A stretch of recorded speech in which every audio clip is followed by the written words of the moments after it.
Let's do it live, motherfuckers. Coming soon to this theater.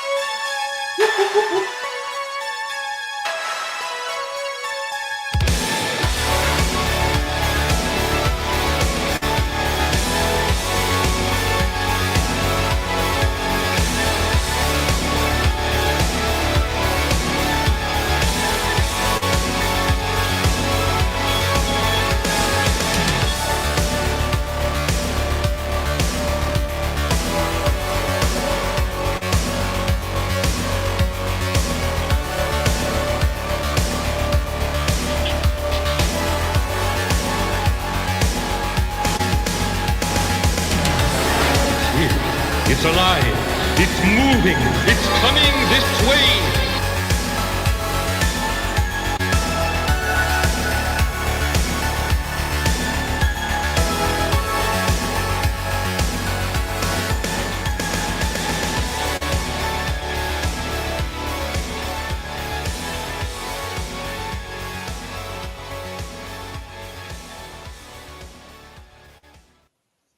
Hey everybody, what's up? It's your man Brian back with another episode of the Horror Movie Club, the club where what do? We talk about horror movies, of course. And tonight we're talking about a very, very special one that is very near and dear to my heart. Now, if you're a horror fan, you know that the horror genre is one that is very underrated, doesn't get the respect that it deserves from critics. And horror is a genre that can be original, inventive, full of deep meaning and sublime moments that are ripe with human emotion.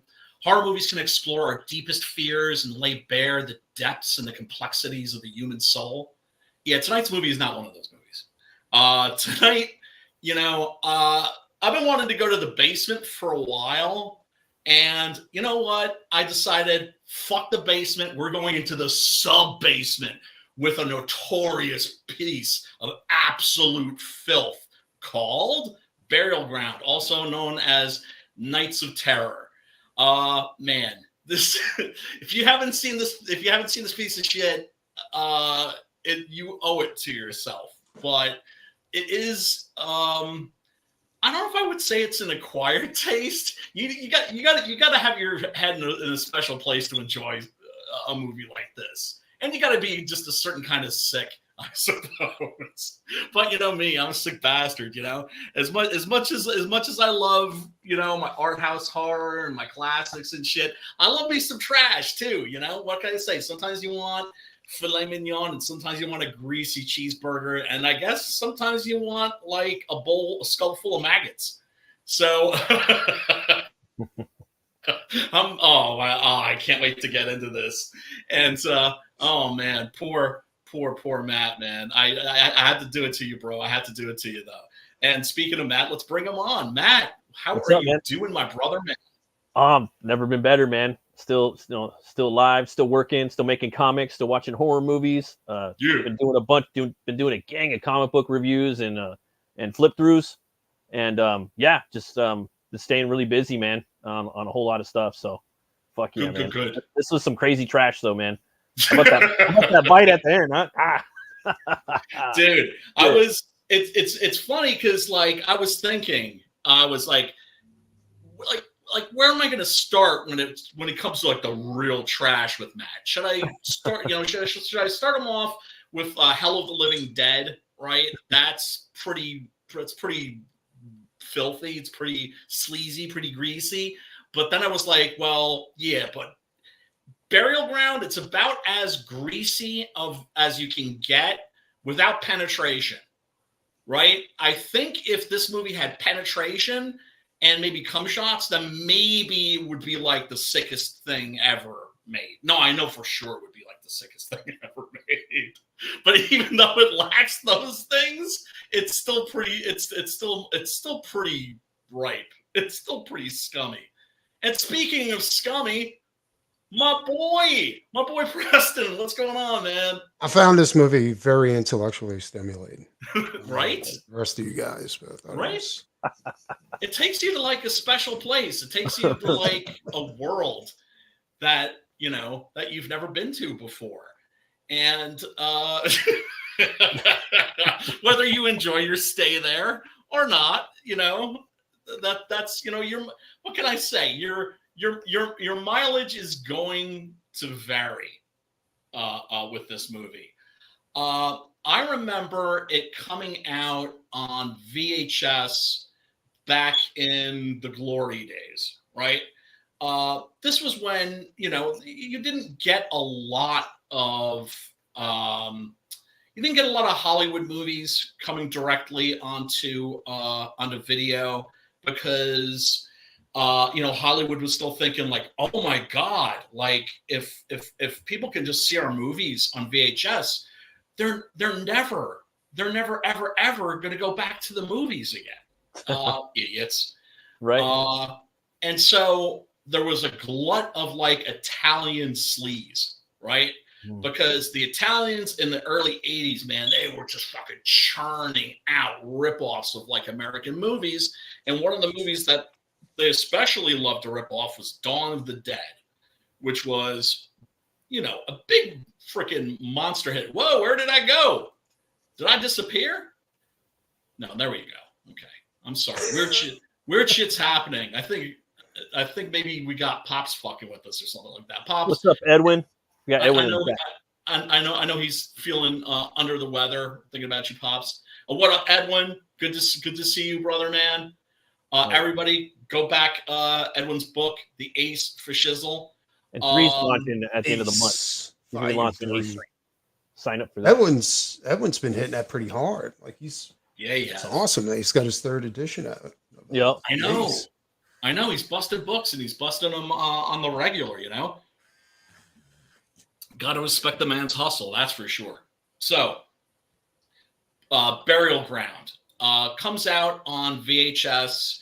Actually remember the posters for it being like on the walls, and I think we've got a reproduction of it. I see, dude, 4K. That's fucking horrible. This piece of shit in 4K. That is amazing. I still don't have a 4K player or TV, because you got to have both, right? Yeah. Right. So. But I got the 2K. Isn't every smart TV like now a 4K TV or something like that? Is that right? I'm not sure actually. Remember 3D TVs? Those really didn't last. Nah, that was garbage. Speaking of which, I would love to see this in fucking 3D. Retrofit this into 3D. I would go fucking see that in a heartbeat. Like nice disc, 2K transfer, extras out the yin yang, including a visit to the location where this was shot. This is the cover. You can either use this one or this one, which was the VHS cover that many of us learned to love.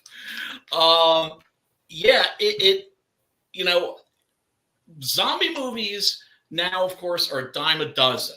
Right. Back then, there was like a handful. Like there really weren't too many. And so you were happy for what you got, unless maybe you got this and, you were expecting like George Romero, right?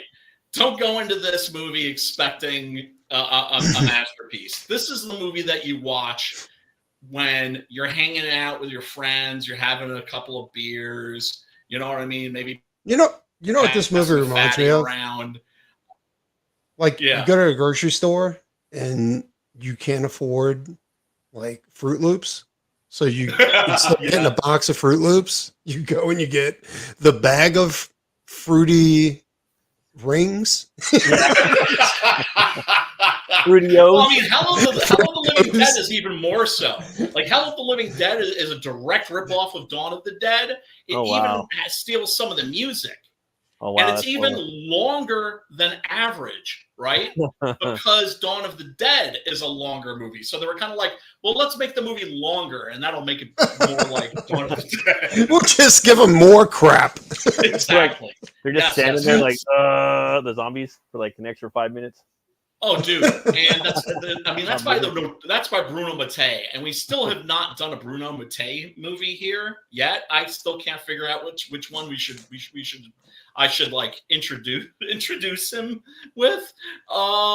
But Hello the Living Dead, yeah, that's one. Rats, Nights of Terror. That's actually that's one movie I actually think that's actually kind of good. You know, Rats. Yes. Yeah. And look up Bruno Mattei and like all these movies are on Tubi now. But you need to have a shit tooth. You need to have a shit tooth to appreciate Bruno Mattei. My man, Chris, if you're listening, much love to you, brother, man. He always describes Bruno Mattei as the Italian Ed Wood. Like his movies are they're incredibly inept, but they're accidentally brilliant. Like they're just fun. And he'll rip off like 3 movies in one movie. Like Robo War is a ripoff of RoboCop and Predator. Oh, so he was the that sci-fi studio. What was it? Asylum? Where they just made like no, this is the Italians, man. That's the thing. No, but I'm saying, like, you remember they had that sci-fi studio. Yeah. They're still around. They're still making shit. But the Italians were great because they wouldn't just necessarily rip off one movie in a movie. I mean, often they did, but sometimes they would rip off 3 or 4 movies in one movie. Like 1990 Bronx Warriors. That's a ripoff of Fort Apache, The Bronx, The Warriors, and Escape from New York. And dude, I'm totally down with that. I'm totally down with that. That sounds fucking amazing. So I'm the dude Terminator and RoboCop. Yeah, I'm buying those 2, and that's. Well, I mean, A Shocking Dark. That's a Bruno Mattei movie. That's a ripoff of the Terminator and Alien, I think, and maybe like a couple of other movies too. Dude, that's fucking awesome. Somebody should get that dude a budget. Yeah, unfortunately, he passed away before he did, though. He did get back into making movies, but they were like all shot on video. And I just can't stand to watch them personally. But yeah, no, look, if I had FU money back when I was in my 20s, I definitely would have opened a movie studio and grabbed these fools and been like, here, you know, instead of making like one $250 million budget movie, why not make $251 million movies? Exactly. Right? You give each of these fools like, you know, maybe like $1 million, maybe $5 million, even just for shits and giggles, just to amuse. Wasn't Sling Blade made with less than $1 million budget? Wasn't it like $200,000 or something like that? Or yeah. So it's possible to make great movies with $1 million. You know what I'm saying? Like, for sure. I mean, you know, Hollywood just flushes money down the fucking toilet, dude. You know, you look at something like, for instance, look, I enjoy the, like, you know, like Godzilla versus Kong. I really enjoyed the new one that they came out that was good, dude. -1 was amazing. Too. Yeah, I enjoyed that too. But when you compare that, right, Godzilla versus Kong 2, $250 million to Godzilla -1 made for.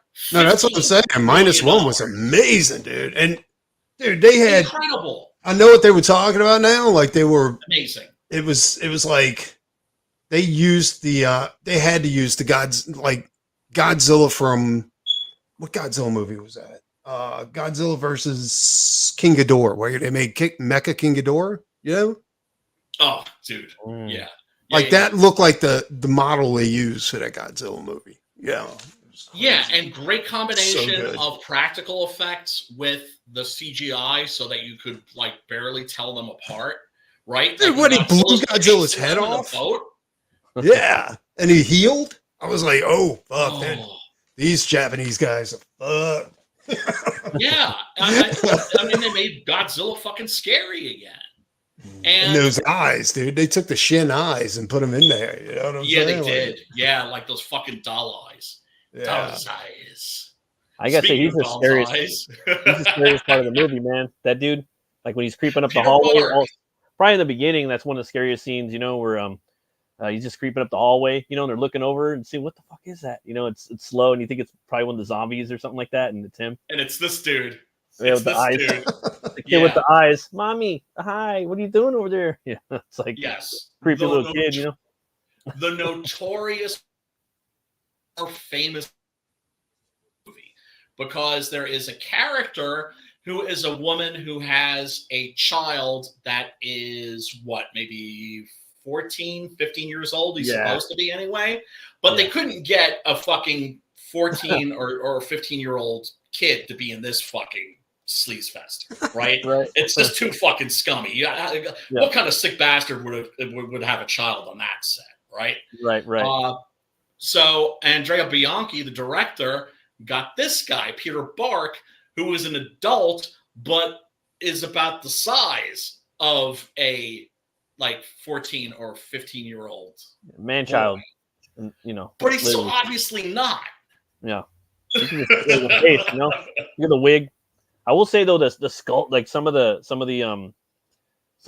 zombies in here, or the priests, they're pretty cool. Like the masks are pretty creepy. They're not all just like Skeletor looking. You know what I mean? Yes. And He-Man, they all have their own little. Some of them are all mashed up, and some are smaller. Oh, that dude probably had was mutated, or maybe that priest had Down syndrome, or I don't know. Just some of them look different. They all had their own personality. Yes. Even though you can tell that they're made with plaster of Paris and paper mache and all that, some of the zombies look pretty good. Some of them don't look very good. Yeah. Right? As a matter of fact, you know what? Let's take a little peek at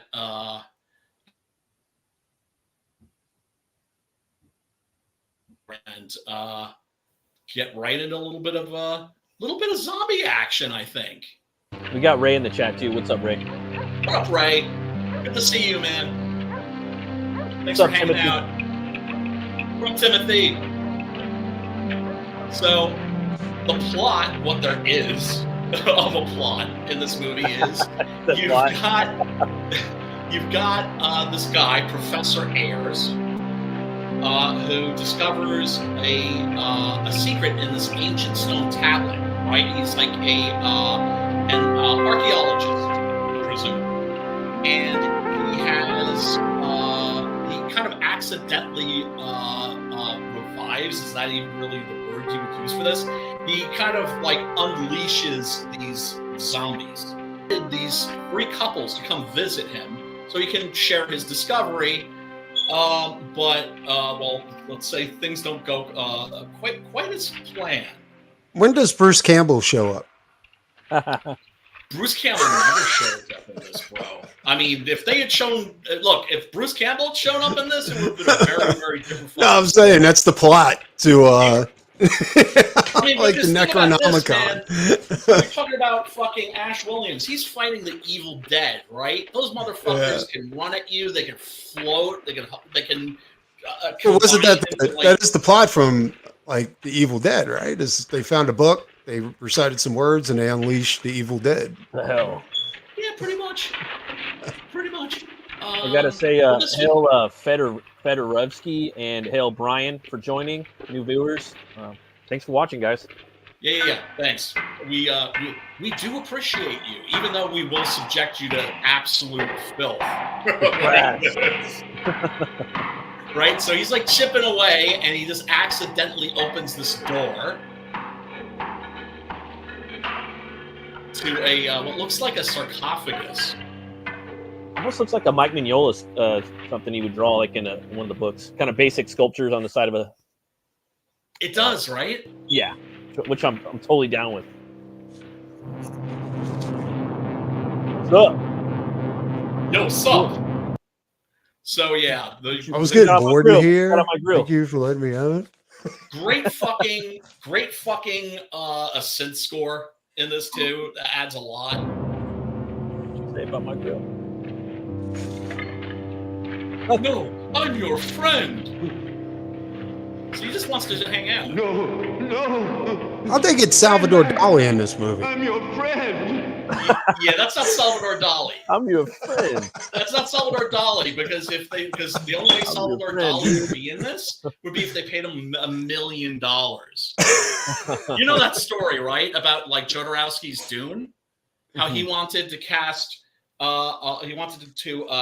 cast him as Baron Harkonnen, but he was like, "Look, the only way." Dali was like, "He's like, I'll do it, but you have to pay me $1 million." Not because I'm greedy, but because that will then make me the highest paid actor. Yeah, Salvador Dali was fucking completely insane. Yeah, he was a fucking crazy bastard, is what he was. And I'm naturally high.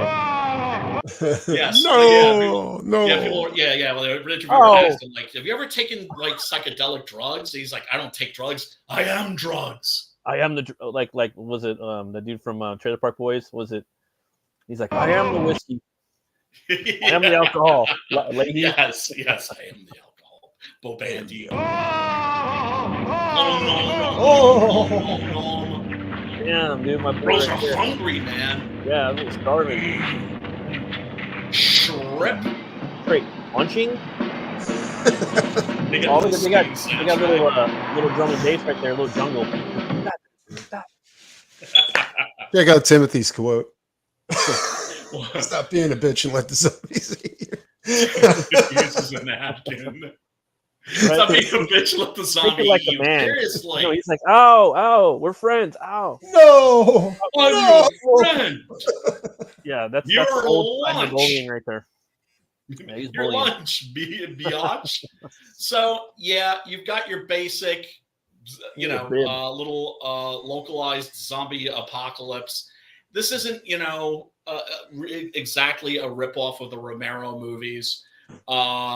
Clearly, this was a really cheap, sleazy attempt to get in on what was like the flesh-eating zombie mini boom of like the late 70s and the early 80s. This was actually pretty late because I think this was like 81. And I think the cycle had pretty much run its course by then. But what can I say? This one's just special. Well, dude, it reminded me of like, what was that one that we watched with the Templars, Night of the Templars, or what was that one? It kind of reminded me of that. Blind Dead. Yeah, I like that one a lot. It kind of reminded me of that, but less Templar, but more fallen priests. You know what I mean? Or what was that other movie we watched? No, that was the same one. Yeah, it was the same. No, the biker werewolf one. That was another one. That one was pretty dope too. Werewolves on Wheels. That one they need to remake. That movie can be remade, but just don't change too much. Dude, that would make such a great comic book. Do you remember? That would be sick. Reminded me of the art that we had for that. Sounds like some characters for Hell Night, right? Werewolves on dude. Fuck yeah! Oh, God damn it! Now you're gonna make me look for that poster. For that, well, it's not a poster actually. It's fan art, but that's we are an art-oriented stream. So one of the things I always like to do is look up the posters, fan art, and other stuff that's out there that's related to whatever movie it is that we are covering. And I was actually a little disappointed that I didn't find more for this. Art. Yeah. I mean, that's not bad right there. That's okay. That's all right. That's the original VHS art right there. Who did the art? Oh, it's just assorted people. Like I just look for deviant art, for instance. Was that? Well, no, that cover you brought up, was that the official cover for the movie? This was the official cover for the American VHS release. There's no artist on that, like who might have done it, because that looks cool. Like that skull looks like a crystal ball. Like, or even chrome, kind of. Yeah, it's badass. Yeah. Guys, we're talking about the biker, Preston's biker book and Brian's. Check it out. It's called Hell Night. I dropped the link in the chat. You're gonna fucking love it if you're into Ghost Rider, the Demon, Hellstrom, and all the good shit. So check it out, guys. Hell yeah. That's gonna be a heck of a lot of fun, people. And I had a buttload of fun writing it, and I made sure that to put in lots of stuff that I know that Preston's gonna have a buttload of fun drawing. And then of course he's just gonna go off and do his own shit too. Oh, it's definitely going to get way more violent than what Brian worked. Brian's gonna have to do. We're gonna do a little Kirby Lee action over here on some Man. Brian Lee Marvel method. Bouncing the fucking ball, man. Bouncing that fucking ball back and forth. Yep. That's what's up. This is the I think this is a French poster. I like that one the most so far. I mean the first one we're looking with the chrome, but I like that one a little more. Well, the chrome's dope though too. Kind of reminds me more like 80s a little bit, you know, like an album cover or something. That one, yeah. Oh, this one? Yeah. No, yeah, that one, yeah. It's pretty dope. You know, of course, this one right here is just fucking beautiful. Yeah, that one's cool. Nice. Yeah, I like the other one with the skull in the desert. That motherfucker look badass. Yeah, it looked like something I got like almost like a Pink Floyd album or something Dolly, you know, with the melting clock. Yeah, I don't know. Crazy, dude. A lot of ideas. Like I was like looking for that in the movie. Where's that at? You know, where's the metal skull? Oh, dude, the phantasm skull flying around. You know, metal. Yeah, exactly. Fantastic, dude. Dude, people were so hungry for. As a matter of fact, you know what? I didn't rent this movie when it first came out on VHS. You know why? Because I was so used to getting fucked over. What they would do is they would take these Italian movies that weren't even zombie movies, and dress them up as zombie movies so that you rent them, right? Like there's one I remember that called Revenge of the Dead, right? And you look at the poster art and you're like, oh, cool, zombies eating people and shit. Fuck yeah. Dude, I can remember so many movies that look like the greatest Conan thing ever. And then you get it. It's like the worst fucking movie. Like there was one. All the Deathstalker movies, bro. All the Deathstalker movies. Where it was like on the VHS cover, like it was like this dude with this badass fucking sword, right? And his chick hanging on his leg. And I was like, that's the movie I want to see. Trolls and shit. Dude, I get the movie. We go home, plug it in. It's a bunch of cavemen. Lightning strikes the ground and turns the sand into metal. Right? Iron Master. That's what it was. Yeah, it was the first sword. They never made the sword. Like it was just like a chunk of lightning struck metal. Yeah, well, I mean, it's an accident, right? It was the worst fucking movie ever. An exploding volcano. It's about like the invention of the sword. That's pretty metal though. But Brian, did you read Deathstalker? It was horrible though. It was terrible. The new Deathstalker. Oh, fuck you, dude. That movie's fucking awesome. What movie? Iron Master. It's called. I'm gonna have to check it out. I mean, it's a piece of shit, but I love it. You got it right, Deathstalker. Did you read it? Yes, I did. And by the way, this is awesome. Yeah, I got a review coming. I already like uploaded it. Is it decent? So good. It's so good. A little bit of Don flopping around in there, but it's pretty funny. Like it's part of the joke, you know. Oh, it's pretty hilarious. And it takes place after Deathstalker 4, and because dude, they're rebooting Deathstalker. The director of Psycho Gorman's doing it. So they're gonna have a bunch of fucking monsters in it, and it's gonna be a new lore. Yeah. And it's one of the dudes from the Matrix movies and Nobody. He looks like Superman. The guy they got kind of looks like Clark Kent. Oh yeah, Daniel Bernhardt. Daniel Bernhardt was one of those guys that was in a lot. He was like the poor man's Van Damme, but there were a bunch of poor man's Van Dammes, like Olivier Gruner, right? Yeah, was another one. He was like the more successful of the poor man's Van Dammes. But Daniel Bernhardt was, was like one of the agents in like the Matrix 2. Dude, he looks like he could like cosplay as Superman or Batman. He's got like the square face and everything. Like, and I can see they're kind of drawing him like that in the book. In the movies, he's kind of switches around the appearance. Like sometimes he has different, from what I remember. But in the book, he's got black hair, and he's got the little shoulder pad. He almost got a little black metal look going to him. The corpse paint. But I'm guessing that's going to be his look in the new movie. Yeah. It's a bridge. It's a bridge between the movies, the last two movies. So I don't know. I mean, I don't want to spoil too much of the book. I mean, but I don't know. There might be maybe 2 Deathstalkers. Well, 3 or 4 more. That would be great too. Brian, definitely check out, sign up for the Indiegogo pre-campaign for sure. I mean, I can't promise that Preston's going to hook you up with anything cool, but I have a feeling. Wait, what are you talking about? The pre-campaign for a Hell Knight, bro. Oh no, you get a painted sketch card if you sign up and then back the book. If you don't back the book, then see, I knew it. Preston's going to hook you up. So many of those supposed Conan movies that look to be filmed in a little forest patch behind the house of the. How do writers hook people up when they back their book and do they just write them a letter? No, exactly. We can't do that, right? Do you write a little haiku and just send it to them? And sketch cards. They're gonna be fucking stick figures. You don't want to fucking throw them in the garbage, or maybe write a short story about them and then send it. my buddy Miguel. It's totally true. My buddy Miguel, I go with him to cons, and he would take a little book for autographs, and he would have writers draw shit. He's like, yeah, no, just draw something for me, just draw it. He's fucking just catch them off guard, and the writers, they would draw shit, and sometimes they actually know how to draw, but it's fucking hilarious. That's a fucking cool idea. Because people don't have a fucking drawing from, like, let's say Stan Lee or something. They got the fucking signature. They don't have a drawing, That's true. I don't know why that was the angle, but it's definitely probably worth more money. Here's the thing, Timothy Olsen, they did on MST3K. Mm-hmm. They actually didn't make fun of Deathstalker. They made fun of Deathstalker 2. Oh, yeah. Not Deathstalker 3 or Deathstalker 4. Yeah. Deathstalker 2 specifically. But that one doesn't have enough TNA and gore and everything. It's missing everything that makes the first Deathstalker just fucking. I thought they did a pretty good job in that movie of like kind of building a cool world. You know what I mean?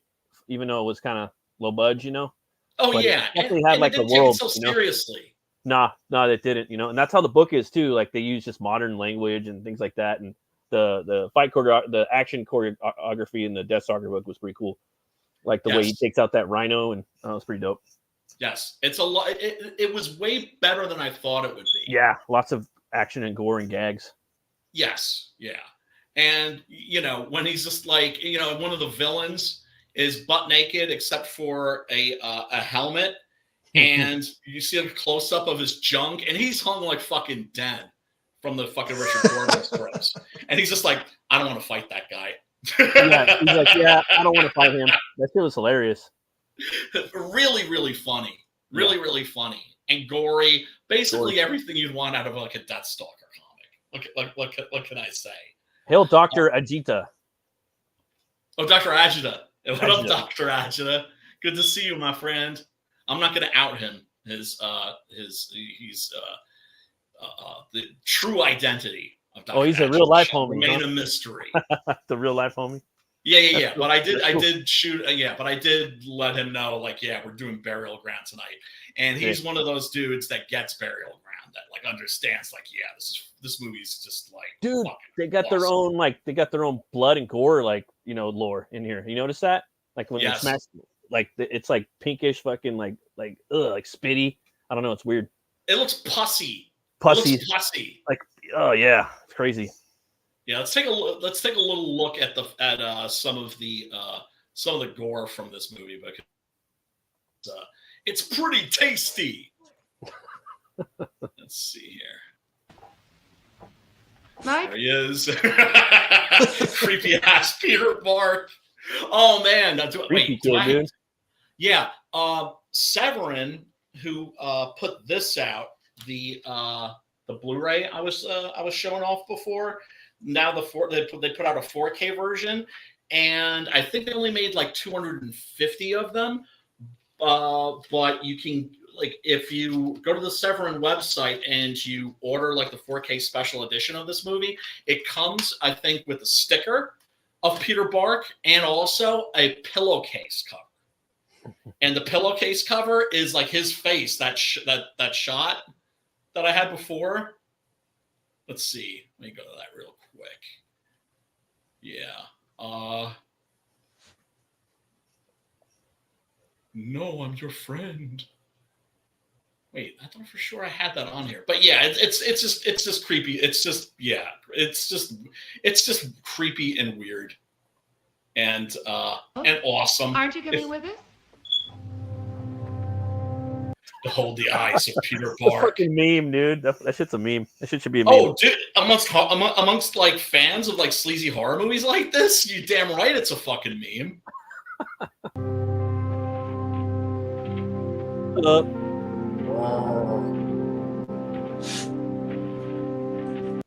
Now, mind you, this movie looked genuinely kind of creepy on VHS, but now it's like super fucking high def. Yeah. And I was gonna say, which I love. You really don't know what these guys are up to. I mean, obviously they're old zombie people, right? But you don't know exactly what they are, what their thing is, which I thought was cool. High def is the death of classic movies. Like, it is kind of right. Aliens, dude. I'm telling you, Aliens 1. Like, I mean, it's just so bad, dude. There's so many. It takes the magic away, dude. I really think that's exactly. It ruins the effects they had in those movies. It puts you there on set. It literally puts you. For me, it puts me there on the set. Like I'm like there while that's how the best way for me to describe it. Stop. Well, you know what my policy always is that every edition should have the 4K, the 2K, the DVD, the VHS, right? The cable version. Poison. It should have all of those on there. So it's just I kind of like, agree. I agree. I feel like, because to me, the high def versions of these movies, they're new ways of watching old movies. Yeah, that's true. But you also have to realize, like, high def is made specifically for computer generated effects, like old school effects where they were like, don't worry about it, won't show up on print because, you know, the movies, you know, it shows up in print now. Oh, yeah, for sure. I mean, like, you know, my favorite example is Lucio Fulci's A Zombie, which the 2K version of that is fucking awesome, but it makes the film feel more like a fantasy and less like just like a really intense horror movie. Yeah. Like I said, it's like I understand why people want their muddy looking VHS versions. I get it, but not too muddy, mind you. Just not as high def as it's going. Dude, can you imagine have to wear all those maggots crawling on? Oh man, you go home, you got something in your ear, you're like, oh. Did they put like rotten meat in the mix or something like that? Or hamburger face? Well, you know, this is one of those movies that has a smell to it. Oh yeah, I guarantee you to have a smell to it. Right, hey, Brian, that's a Bernie shot right there. That's a eerie shot. Like, that's a cool shot. Perfect shot, dude. Right? You can see that Bernie that's right out of a comic. Absolutely. Right? Yeah, that's another thing. Like Matt brings up a good point. Like these are the type of movies that influence like Bernie Wrightson, you know, Tim Vigil, people like that. All those old school horror guys. Yeah. Well, also those horror comics influence movies like this. Yeah. Well, it's the same. It's like the conundrum between music and art. You know, music influences art, and art influences music. It's a perfect circle. Absolutely. Yeah. Absolutely. Now, see, look, in the super high def here, you can really see those maggots. The maggots. Yeah. You got to give them the horns for the maggots, dude. Anyone rocking maggots on their face, you know, that's fucking. Oh no, he's committed. He's committed to the role. Because you know some of that's going up in his eye. You see that right there? Is that an air hole? It's in his mouth. Probably, huh? Let's take a look at that. I will say though, either way, it's probably a maggot hole. You see that? He's got his lunch right there on set. Anytime. Yeah, I see it. It's like a little hole. I mean, that's an air hole. Little breather. Yeah. Whatever it is, it's not human. Yeah, you think? Whatever it is, it's definitely not our cousin Jimmy. It's definitely hungry. Whatever it is, it's definitely wearing paper mache. Yeah, right. This is the part I remember. Like, there's a friend of mine who was like, man, do you have any like really good zombie movies that I haven't seen? And this, you know, all you had was the Romero trilogy, Let Sleeping Corpses Lie, Reanimator. You know, there's like very, very few. And so I was like, well, I got this one called Burial Ground, and I'm showing it to him. And this was like when he had to bail. He was, because I was like trying to like convince him that it was like a really good, like high quality zombie movie. Yeah. And he fell for it up to this point. And the movie pretty much like shows its hand, right? Like if it, by this point you don't know what you're in for, yeah, you need help, son. That dude looks like he stepped out of like, I don't know, Oasis of the Dead or Zombie Lake.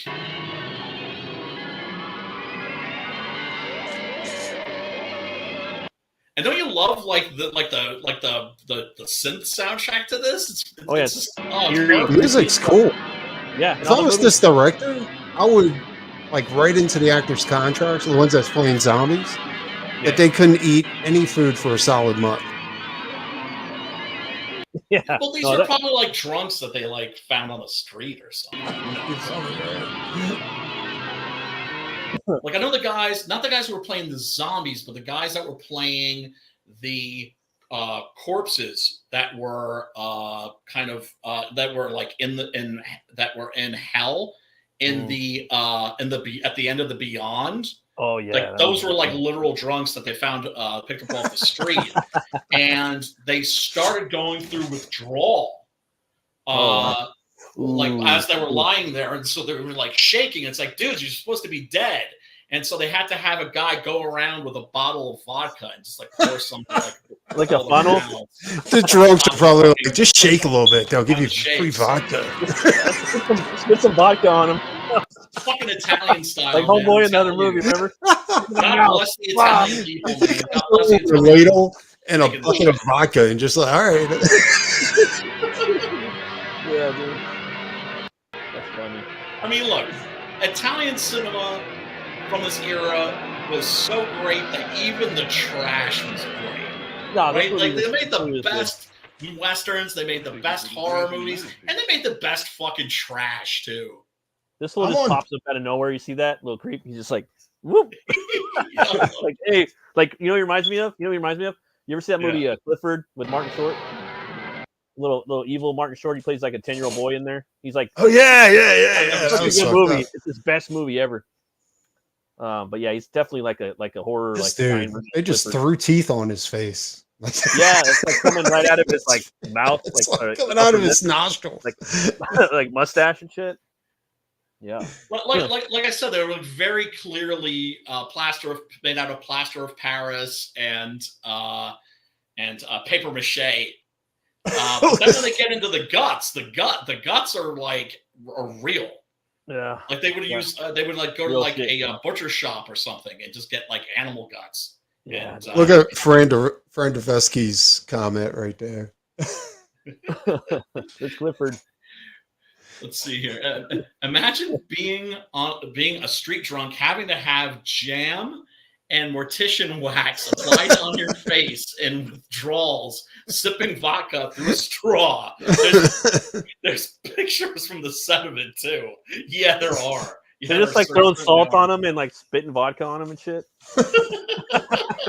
They can absorb water. They're just like that's kind of cool though. Like you could put them in a coffin and they start shaking for effect. You know, oh my God. All right, get ready. He's about to go through withdrawals. All right, throw him in the coffin. All right, ready, roll. Action. All right, we got it. Yeah, man. I think that's the movie right there. All this other bullshit is just crap. That's the movie. Yeah, getting those drunks on set. Yeah, like the whole process. You know, it's logistics of it, right? That's the fucking yes. Yeah, they should do a making of, and that'll be the movie. It'll be the funniest fucking thing you've ever seen before.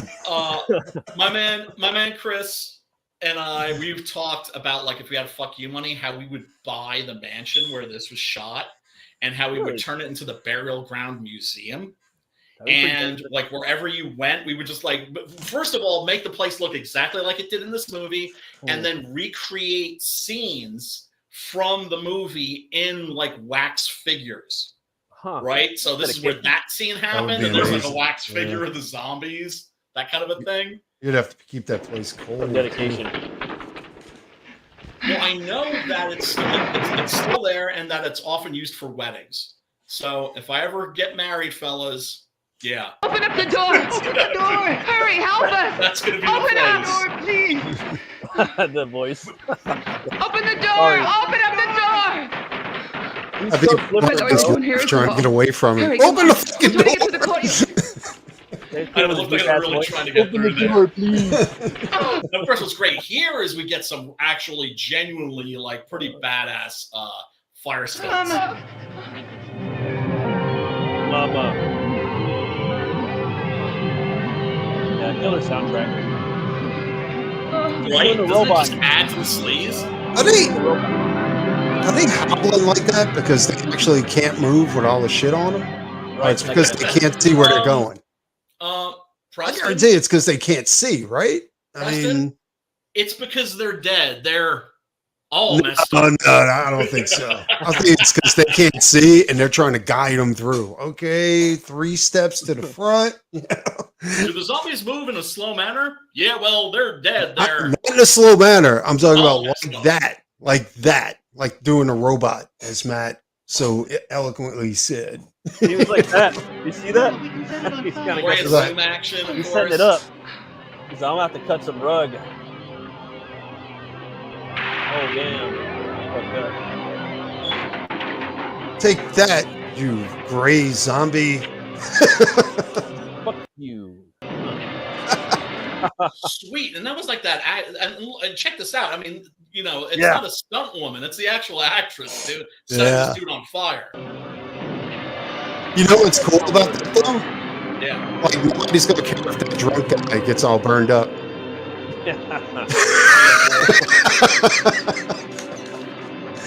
They're just like, okay, we're done with that one. Bring the next one in. Next. And you know my policy on like fire stunts, because you know I hate CGI fire. Yeah, It looks yeah. so fucking bad. stupid, dude. Yeah, When it fucking looks pretty Stone bad, Cold dude. Steve Austin gets set on fire in the Expendables, it's laughable. He's like, Don't worry, we'll just add the fire in Yeah, pretty post.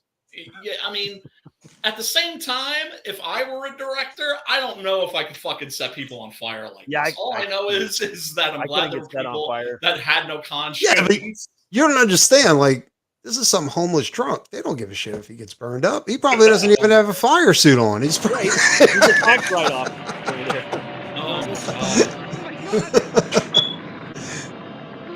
Yeah, they're really in horror. They really lit that guy on fire.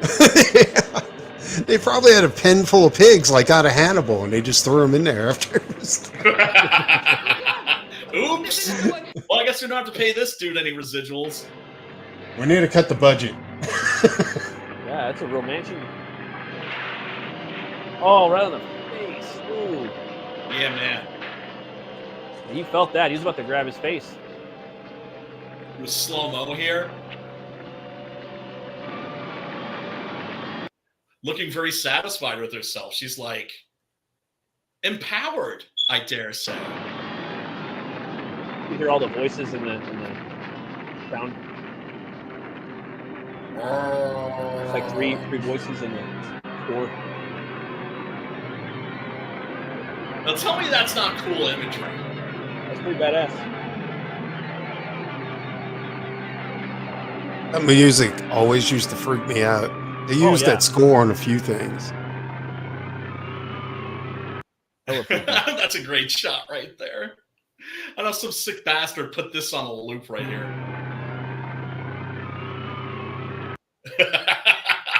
They like sidestep. Let's look at it again. See the sidestep they do? That's a pretty funny look. Is that great? They wheeled them over. They like had them on like on a board with wheels on it, like a skateboard. Yeah. Exit stage left. Oh man. And these zombies too. The thing is, it's like when you first run into them, you're thinking, man, these motherfuckers are slow, right? I mean, seriously, like right? I mean, look, you can run away from them. You can fucking douse them with fucking paint and set them on fire. Yeah. But then later on, they get like fed, you know. They start to like get organized. They do, especially towards the end, and they're straight up. They have their own. Well, you know. And they start moving faster. Yeah, I mean they use fucking tactics. They use tactics, bro. Yeah. Here, let's see if I can find it. Look, they're using a battering ram. Okay. Yeah. That's one thing. I mean, we know like the Romero zombies are tool users. Not all of them, but occasionally one might pick up a rock or like a piece of wood or something Especially like that. in land, dude. You know, But that's teamwork. He's like, come over here. Hey, motherfucker, you're hungry as I am. Help me with this battering ram. You're gonna have to do Bombs are in there. What do you like to do? Listen. And you gotta find all the Bernie art for it.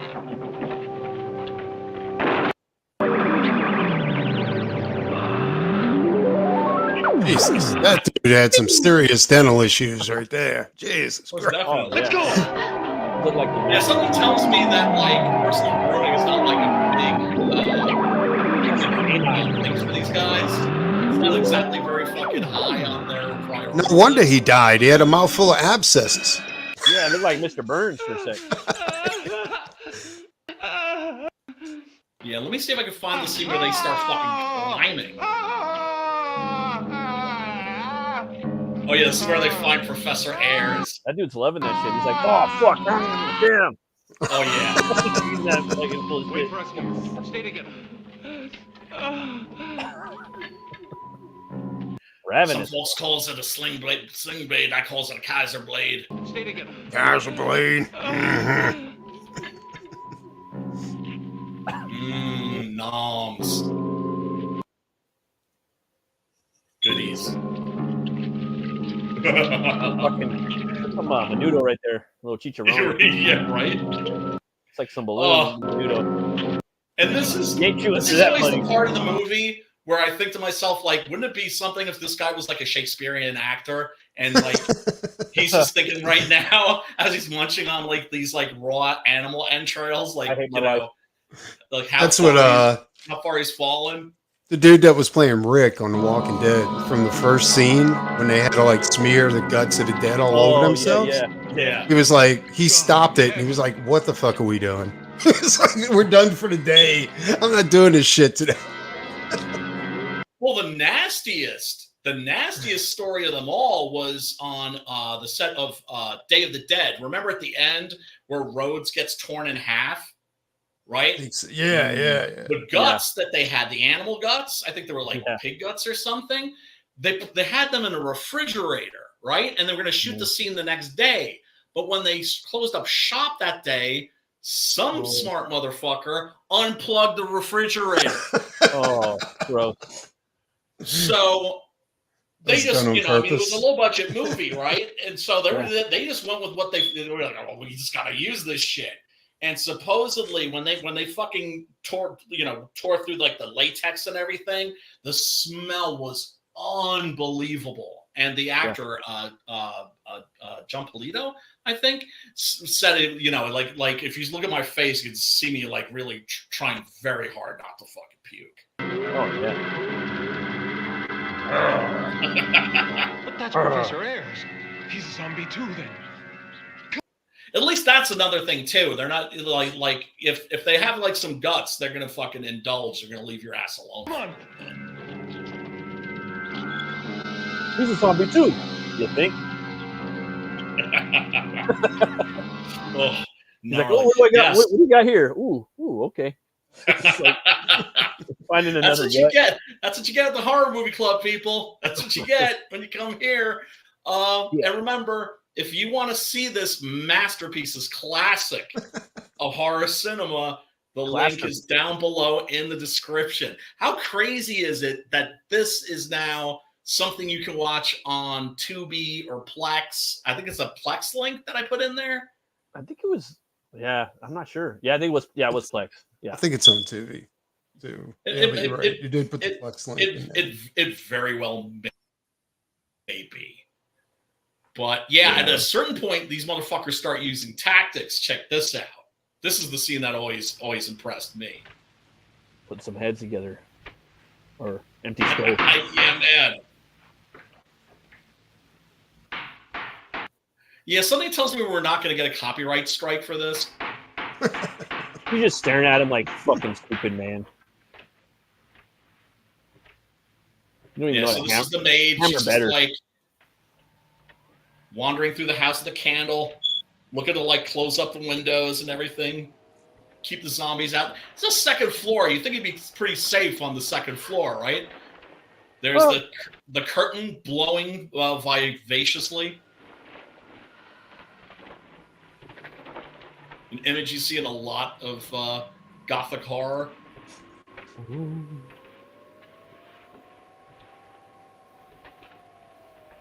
Spooky.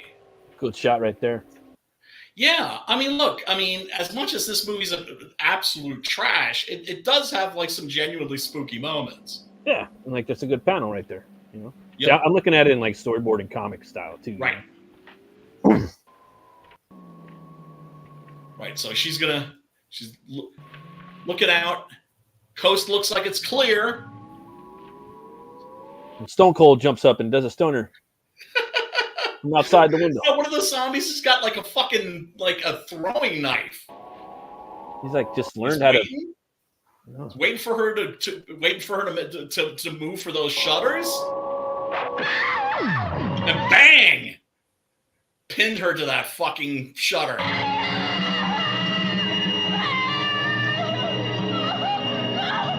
Down below, his boys come up. And one of them has a snipe. Dixon thing. That dance thing that John Travolta does. You ever seen that Adam West Batman dance? Yeah, I mean, With his hands over his eyes, you know? Creative kill in this movie, I gotta say. And the Grim Reaper just popped up like, hey guys, better not forget me. I'm in here too. Oh, just like slowly shearing her head off. He doesn't even give it a hack either. He just like Just pulls on it nice a little bit of butter, you know. Yeah. and down drops her head. So they couldn't get the whole thing, but at least they got her head to munch on.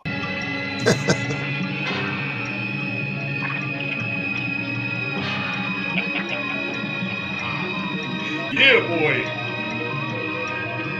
Now you see, this is a scene also that looks great in high def because in the VHS version, it's so dark you can barely see anything. That makes sense.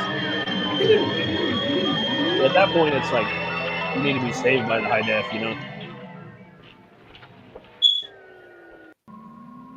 So then Mr. Sexy here comes up. Mr. Italian Jeremy.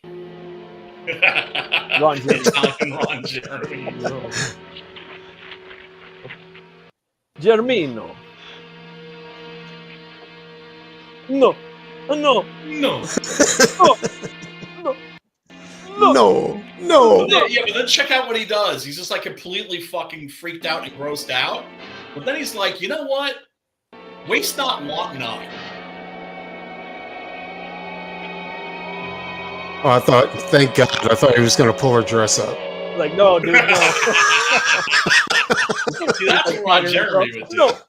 No. Ron Jeremy will fucking fuck anything. Well, you said not. So he throws her body out the window, and then we see her hand rotating. Yeah,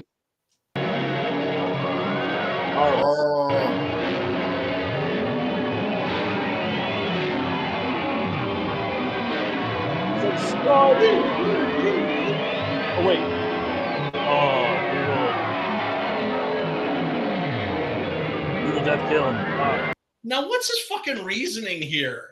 Is he, is it so we can close the window? Or is it just like, well, if they're eating this bitch, then at least they're not eating me. Like, yeah, maybe it's cold in there, you know? I think he just didn't want her corpse like stinking up the place. Yeah. I heard stories about the Dawn of the Dead movie, you know, the Fridge Unplugged.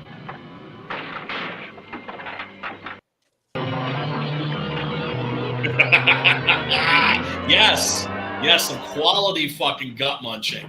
You know what that reminds me of? You remember the third house on the left or something like that? Last house on the left?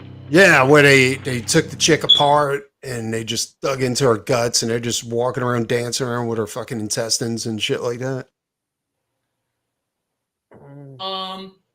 maybe I think that's got to be another movie. Either that or that's a scene that you imagined was in the movie. No, it wasn't. It was the same. Fucking. It was the. I could swear that was the movie where the chick peed on herself. You know, and she was like in the original movie. Yeah, Last House on the Left. Last House on the Left.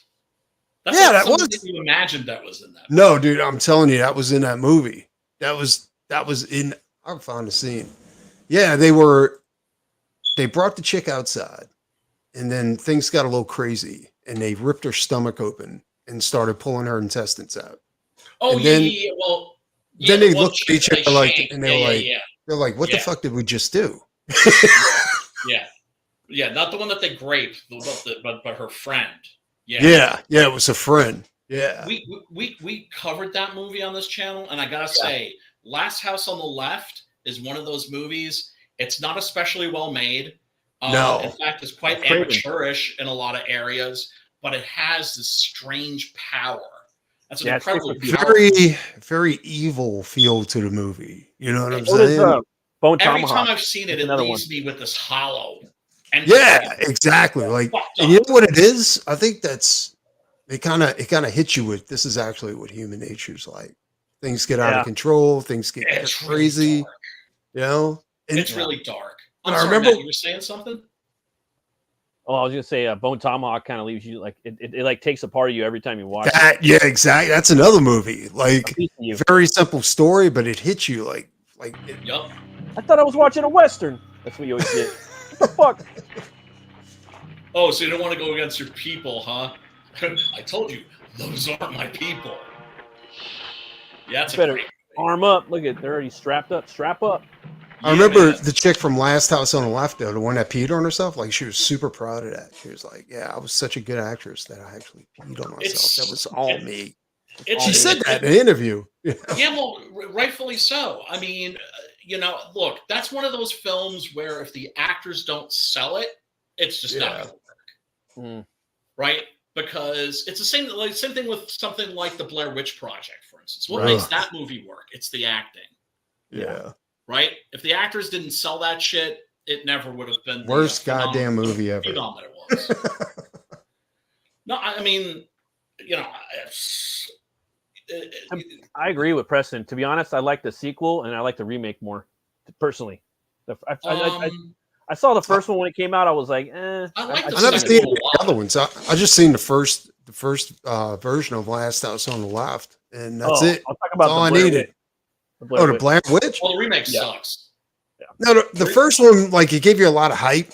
You know what I'm saying? Like, they did a serious hype campaign on that first movie. How about the marketing? It was a killer marketing campaign. Yeah, and then you go see it, and you're like, that was the worst fucking piece of shit. Yeah, no, I was let down. That's why I like the second one, because it was more like a Hollywood kind of whatever. And Oh, you're talking about the Blair Witch Project. Look, I think the first Blair Witch Project is terrific. I think it's a very good film. I think it's genuinely terrifying. I think it's really, really creepy. But I can also understand why people would feel disappointed because you never get to see the monster. Yeah, that's why I like the new one. I was like, oh damn, that bitch is so scary. That's you know what it is too. The monsters, that's what makes the first one so scary, right? Well, I think another thing with the first one is that I think they oversold it. Right? Yeah. They actually subconsciously they almost made you believe like this was a real fucking thing. Exactly. You know what I'm saying? Well, that's because they had the most genius viral marketing campaign ever of all time at that point. Yeah. They had a website, right? They had everything. Actually trying to trick people. They were never actually trying to trick people into thinking that was a real movie. I think the total budget for that movie was $100,000. Or something. Like it was super low, dude. It was less than that. And as a matter of fact, one of the things that was funny about the phenomenon that was built up that sprang up actually around the Blair Witch Project was that it became the movie with the incredible shrinking budget. Because one of the reasons why it was popular was because you had all these people, all these film school kids that were like, oh my God, that movie was made for like under 100,000. Well, now it's under 50. Well, now it's under 30. Now it's under 20. Like the budget kept going down. Yeah, but was it real? I mean, yes, to produce the movie, it was that much. But I don't know. how much was it to actually, because they did, dude, just the marketing they did with that movie, dude. Jeez. I mean, they had like an hour on a Sci-Fi channel all about the Blair Witch and how it was, you know, it was a real thing. And you know what I'm saying? Like, yeah. I've got the box set with the first 2 movies, which has like a little necklace and a computer game and a bunch of other shit. I actually really liked Book of Shadows, the second one. Yeah, I liked it too. People really were not. I thought it was decent. I liked it it better than the first one. Yeah, me too. I just like seeing The Witch and the. I mean, did you guys see the remake? Yes. No, I've never seen the remake. Yeah, So yeah. I didn't. I thought it was okay, but I liked like the end where you get to. It's kind of like there's. I think from what I remember, it was like you could see the witch. She'd pop up and she was big and. It looked like like the standard kind of like the one from Barbarian or. I'm gonna have to see that. It was decent. Yeah, and that lady from the bathtub. Okay. Old lady. It was worth watching. But fast, big demon witch like running around and like they're in her house, and I was like, all right, cool. Because like there wasn't any physical like representation of Blood Witch with the exception of Todd McFarlane. He did 2 toys, 2 different designs. They're both pretty fucking scary, Yep.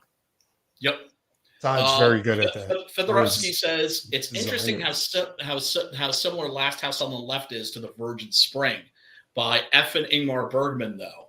Well, it's a direct remake, really. It's a direct remake of The Virgin Spring.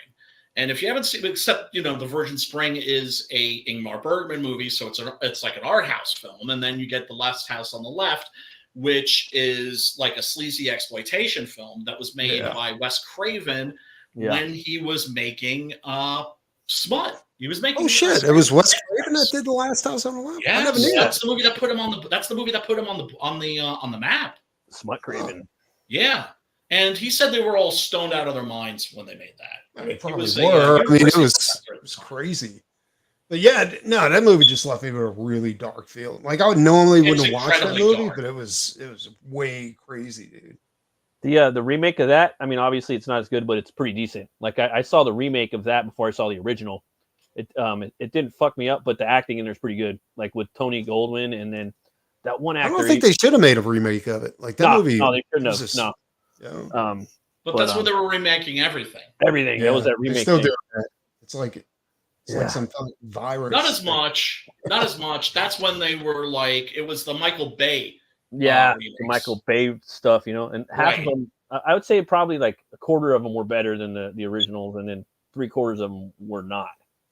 I would say none of them were better than the original, but a quarter of them were actually good. Like I thought that the remake of The Hills Have Eyes. Yeah, that was way better. I like that. Was better. Was it Friday the 13th was better. What else was better? I actually like Texas Chainsaw Massacre better. Arlie Ermy just destroys the original one. Hills Have Eyes was fucking amazing. As Lobo, that shit was dope. That movie also had a good marketing campaign with John Larroquette. What was this? What movie? Texas Chainsaw Massacre remake with Full Metal Jacket, the sheriff in there. He just kind of made the movie awesome. Oh yeah, well Arlie Ermy is so it just made it. I don't know, man. But I agree though, Brian. Like like I said, most of them just cannot hold a candle to the original. Oh, well, I mean, did you guys see the new Nicolas Cage movie? Which one? Fucking was this? It's called Avalon or something like that. Oh, I seen a picture of it. He's looking good, man. Every time you see him, he's leaning out. Dude, that movie is fucking crazy. It is fucking crazy, dude. Like they have these monsters in there, and they're super muscular, but they look weird, dude. They almost look like cartoon. And then when they eat you, their whole body comes apart, and they put you in a sack. And you just sit there like this while they digest. What are you talking about? It's fucking sick, dude. It's a new Nicolas Cage movie called Avalon. It's Cage, man. Like fucking doing it. Cage is just killing it, dude. Like every movie he puts out, dude. Yeah, he's the new Price and he's the new Price and Lee, man. He's like the new Hammer guy, Oh my God.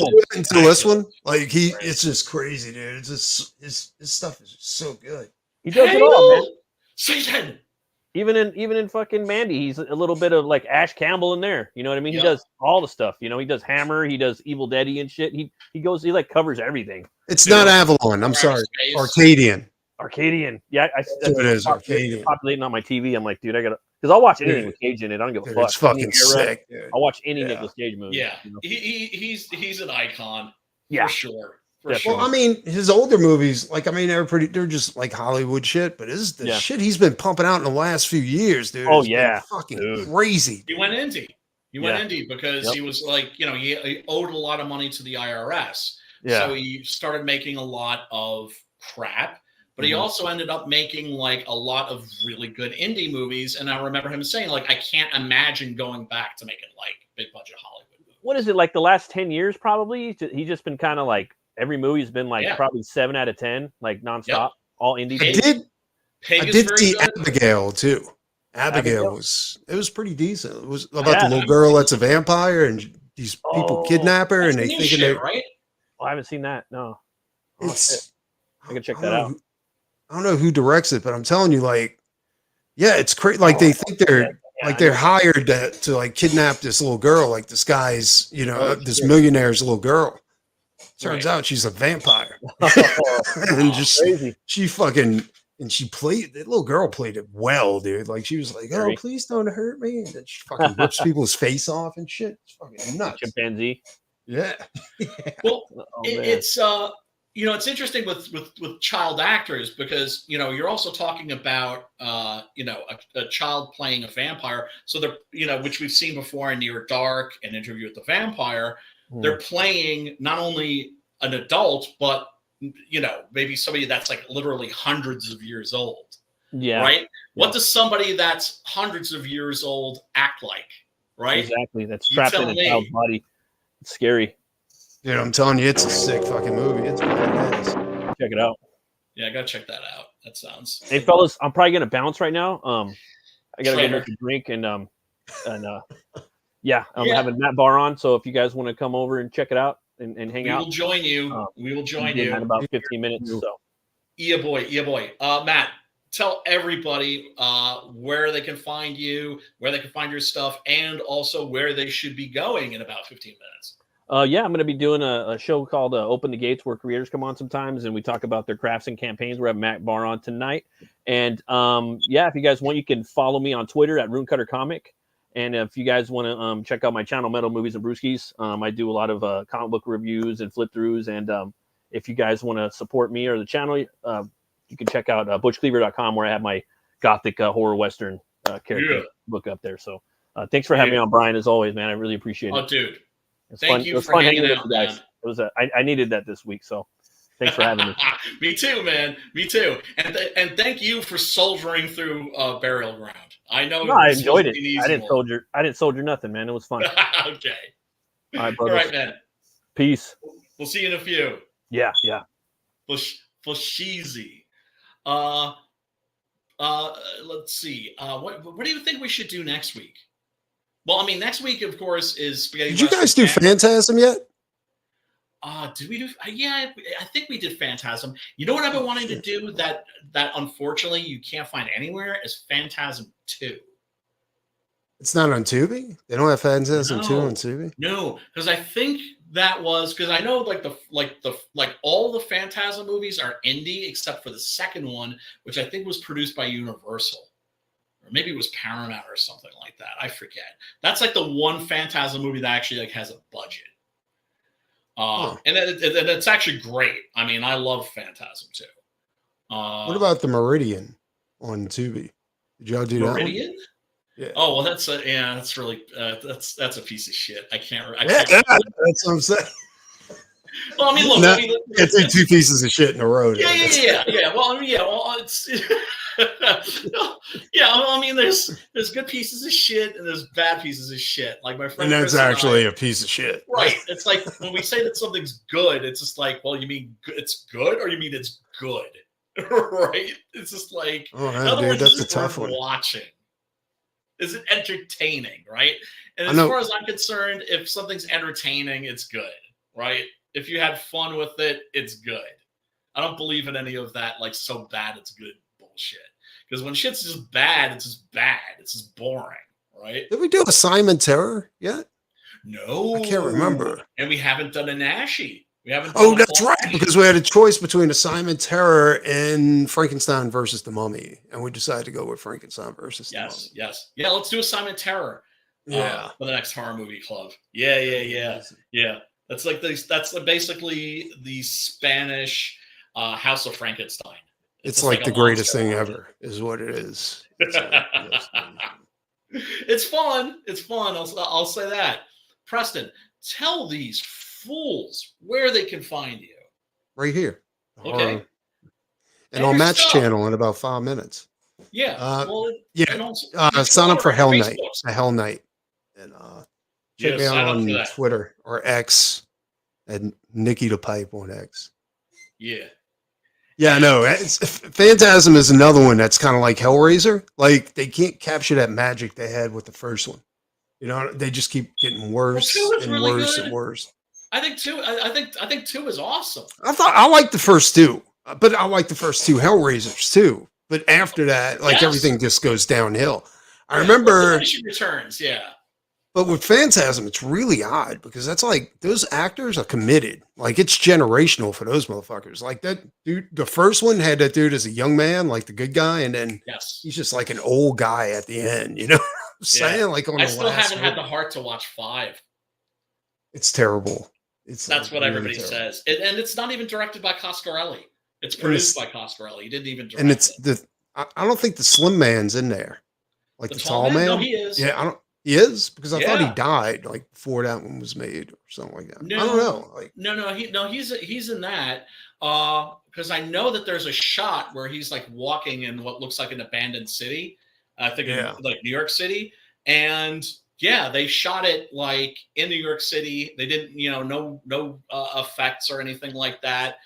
It's like people always call New York City the city that never sleeps. Bullshit. You look.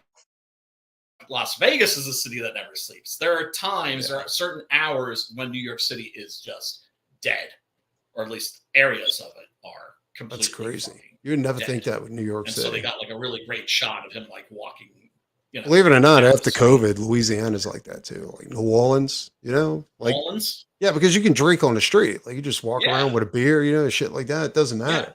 Yeah. And after COVID, like everything just started closing early. And it never stopped. Like it's always closing at like the latest is like 12 o'clock. And New Orleans used to be a city that never slept. Right.